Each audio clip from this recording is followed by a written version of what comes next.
A quick Google search will provide you, in about half a second, with over 1 million links to pages referencing meaningful work. You've probably heard the term meaningful work being bandied around a lot.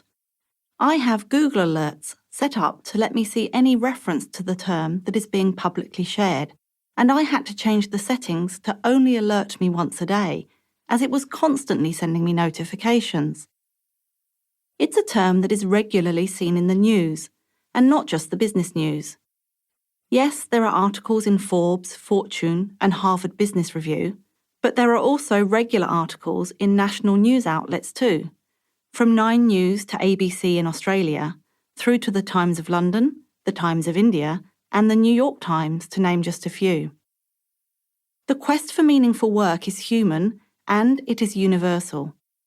And with the quest for meaningful work comes the trend of new terms used to help describe the things people do or don't do to find meaningful work, such as quiet quitting, hybrid working, and start with why.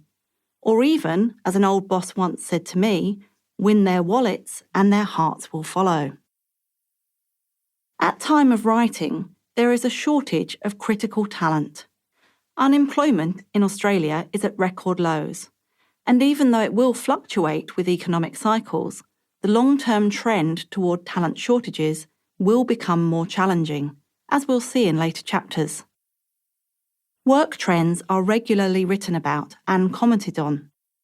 The latest published research by Gartner shares 9 high-impact trends, which they promise will create an exciting opportunity for organisations to differentiate themselves as an employer of choice.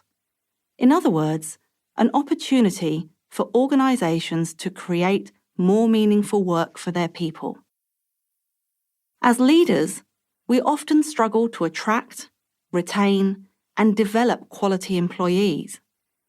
Yet, as workers ourselves, we also quietly wonder if our own role is meaningful. We question, if there is such a talent shortage out there, how could I find more meaning in my work? These questions we ask ourselves are not unique. According to the McKinsey July Quarterly Report 2022, meaningfulness of work was a top factor in driving retention. So we knew we were onto something when we started thinking about meaningful work.